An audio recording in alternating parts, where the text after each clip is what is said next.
ನಮಸ್ಕಾರ ಸ್ನೇಹಿತರೆ, V commerce ಕ್ಲಾಸಸ್ಗೆ ತಮ್ಮೆಲ್ಲರಿಗೂ ಪ್ರೀತಿಪೂರ್ವಕವಾದಂತಹ ಸ್ವಾಗತವನ್ನು ಬಯಸ್ತಾ ಈ ಹಿಂದಿನ ವಿಡಿಯೋದಲ್ಲಿ ನಾವು ಬಿಸ್ನೆಸ್ ಸ್ಟ್ಯಾಟಿಸ್ಟಿಕ್ಸ್ಗೆ ಸಂಬಂಧಪಟ್ಟಂತೆ ಟೈಮ್ ಸೀರೀಸ್ ಅನ್ನುವಂತಹ ಒಂದು ಚಾಪ್ಟರಲ್ಲಿ ಥೆರಾಟಿಕಲ್ ಕಾನ್ಸೆಪ್ಟ್ ಹಾಗೆಯೇ ಲೀಸ್ಟ್ ಸ್ಕ್ವೇರ್ ಮೆಥಡ್ ಮೇಲೆ ಯಾವ ರೀತಿಯಾಗಿ ನಾವು ಪ್ರಾಬ್ಲಮನ್ನು ಸಾಲ್ವ್ ಮಾಡಬೇಕು ಅನ್ನುವಂಥ ಒಂದು ಪ್ರೊಸೀಜರನ್ನು ಅಬ್ಸರ್ವ್ ಮಾಡಿದ್ವಿ.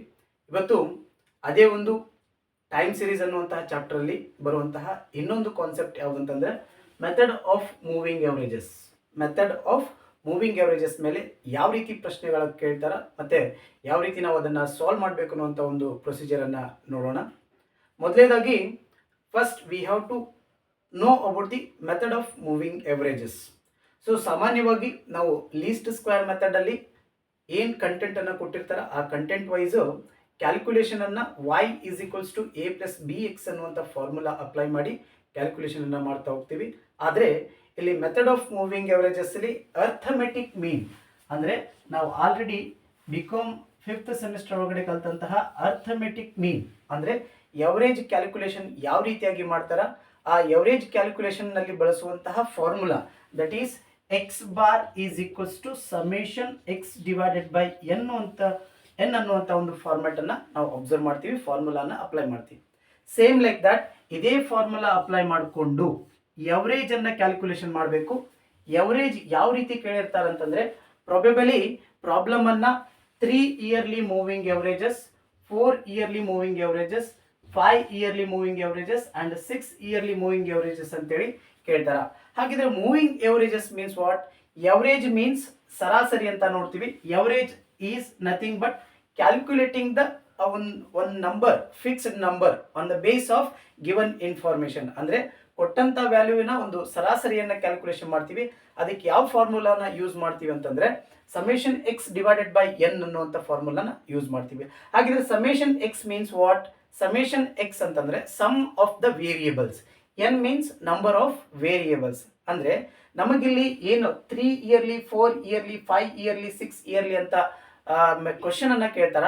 ಆ ಒಂದು ಪ್ರೊಸೀಜರ್ ಒಳಗಡೆ 3 ಇಯರ್ಲಿ ಕೇಳಿದ್ರೆ 3 ವರ್ಷದ ಎವರೇಜ್ ಅನ್ನ ಕ್ಯಾಲ್ಕುಲೇಷನ್ ಮಾಡಬೇಕು. 4 ಇಯರ್ಲಿ ಕೇಳಿದ್ರೆ 4 ವರ್ಷದ ಎವರೇಜ್ ಅನ್ನ, 5 yearly same like that continuous ಆಗಿ ಯಾವ ಒಂದು ಎಷ್ಟು ವರ್ಷದ ಎವರೇಜ್ ಅನ್ನ ಕೇಳ್ತಾರ ಅಷ್ಟು ವರ್ಷದ ಎವರೇಜ್ ಅನ್ನ ಕ್ಯಾಲ್ಕುಲೇಷನ್ ಮಾಡ್ತೀವಿ. ಅದು ಹೆಂಗೆ ಇರ್ತದೆ ಅಂತಂದ್ರೆ ಕಂಟಿನ್ಯೂಯೇಷನ್ ಆಗಿ ಇರ್ತದ. ಅಂದ್ರೆ ಫಸ್ಟ್ ಫಾರ್ ಎಕ್ಸಾಂಪಲ್ ನಾವು 3 ಇಯರ್ಲಿ ಅಂತ ತಗೊಂಡಾಗ ಫಸ್ಟ್ 3 ಇಯರ್ಸ್ ಇಂದ ಎವರೇಜ್ ಅನ್ನ ಕ್ಯಾಲ್ಕುಲೇಷನ್ ಮಾಡ್ತೀವಿ. ಹಾಗಿದ್ರೆ ಆ ಬಂದಂಥ ಡಾಟಾನ ಹೆಂಗೆ ಬರಿಬೇಕು ಅಂತ ಬಂದಾಗ ಫಸ್ಟಿಗೆ ನಾವು ಮೊದಲು 3 ಇಯರ್ಲಿ ಅಂತ ಬಂದಾಗ 3 ಇಯರ್ಲಿ ಮೂವಿಂಗ್ ಟೋಟಲ್ ಅನ್ನ ಮಾಡಿಕೊಂಡು ನೆಕ್ಸ್ಟ್ ಅದನ್ನ ಎವರೇಜ್ ಬರ್ಕೊಂಡು ಆ ಎವರೇಜ್ ಅನ್ನ ಮಿಡಲ್ ಆಫ್ ದ ಕಂಟೆಂಟ್ ಅನ್ನ ಬರಿಬೇಕು ನಾವು. ಫಾರ್ ಎಕ್ಸಾಂಪಲ್ 3 ಇಯರ್ಲಿ ಕೇಳಿದ್ರೆ 3 ವರ್ಷದ ಎವರೇಜ್ ಅನ್ನ ತೆಗೆದು ಮಿಡಲ್ ಬರಿಬೇಕು. ಸಪೋಸ್ 4 ಇಯರ್ ಬಂದ್ರೆ ಅಲ್ಲಿನೂ ಕೂಡ 4 ಇಯರ್ ಎವರೇಜ್ ಕ್ಯಾಲ್ಕುಲೇಷನ್ ಮಾಡಿ ಮಿಡಲ್ ಅಲ್ಲಿ ಬರಿತಾ ಹೋಗಬೇಕು.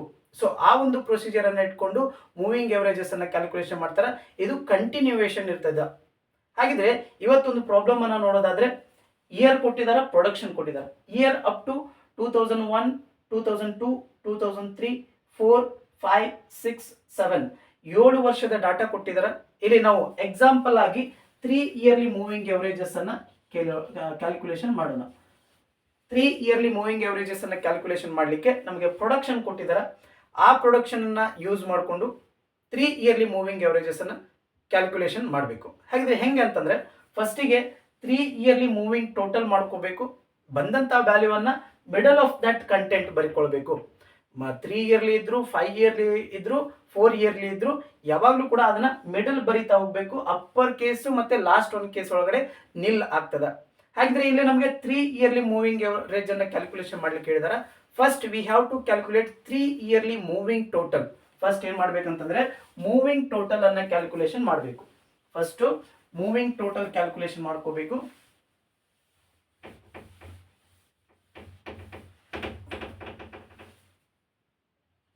ತ್ರೀ ಇಯರ್ಲಿ ಮೂವಿಂಗ್ ಟೋಟಲ್ ಮಾಡ್ಕೋಬೇಕು.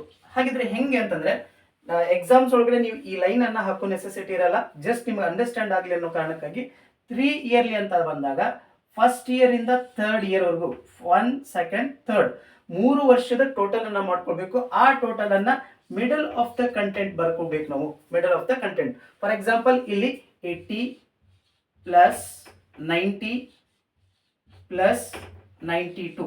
ಸೊ ಈ ವ್ಯಾಲ್ಯೂವನ್ನು ಟೋಟಲ್ ಮಾಡ್ಕೋಬೇಕು. ಫಸ್ಟ್ ಟೋಟಲ್ ಮಾಡ್ಕೊಳ್ಬೇಕು. ಟೋಟಲ್ ಮಾಡ್ಕೊಳ್ಳುವಾಗ 80 ಪ್ಲಸ್ 90 ಪ್ಲಸ್ 92 ಎಷ್ಟಾಗ್ತದೆ ಅಂತಂದ್ರೆ 262 ಆಗ್ತದೆ. 262. ನೆಕ್ಸ್ಟ್ ಇನ್ನೊಂದು ಕಾಲಮ್ ಜನರೇಟ್ ಮಾಡ್ಕೊಳ್ಬೇಕು ನಾವು. ಏನಂತಂದ್ರೆ 3 yearly moving total, 3 yearly moving average ಅಂತೇಳಿ ಬರ್ಕೊಳ್ಬೇಕು. ಸೊ ಈ ಎವರೇಜ್ ಅನ್ನ ಕ್ಯಾಲ್ಕುಲೇಷನ್ ಮಾಡಲಿಕ್ಕೆ ಸಮೇಷನ್ ಎಕ್ಸ್ 3 ವರ್ಷದ ನಂಬರ್ಸ್ ಅನ್ನ ಟೋಟಲ್ ಮಾಡ್ಕೊಂಡ್ವಿ, ಡಿವೈಡೆಡ್ ಬೈ ಎನ್ ಅಂದ್ರೆ ನಂಬರ್ ಆಫ್ ಅಬ್ಸರ್ವೇಷನ್ಸ್. ಎಷ್ಟು ವರ್ಷದ ಕೇಳ್ತಾರ ಅದನ್ನ ನಾವು ಎನ್ ಅಂತ ಕನ್ಸಿಡರ್ ಮಾಡ್ತೀವಿ. ಇಲ್ಲಿ 3 ವರ್ಷದ ಕೇಳಿದ್ದಕ್ಕಾಗಿ divided by n that is 3 ಅಂತ ಬರ್ತದ. ಹಾಗಿದ್ರೆ 262 ಡಿವೈಡೆಡ್ ಬೈ 3 ಮಾಡಿದ್ರೆ ನಮಗೆ 3 ಇಯರ್ಲಿ ಮೂವಿಂಗ್ ಎವರೇಜಸ್ ಸಿಗ್ತದೆ. That is 87.33. ನೆಕ್ಸ್ಟ್ ಅದೇ ರೀತಿ ಫಸ್ಟ್ ಒನ್ ಅನ್ನ ಬಿಡಬೇಕು. ನೆಕ್ಸ್ಟ್ ಒನ್ ನಿಂದ 3 ಇಯರ್ಸ್ ನಾವು ಕೌಂಟ್ ಮಾಡ್ಕೊಳ್ಬೇಕು.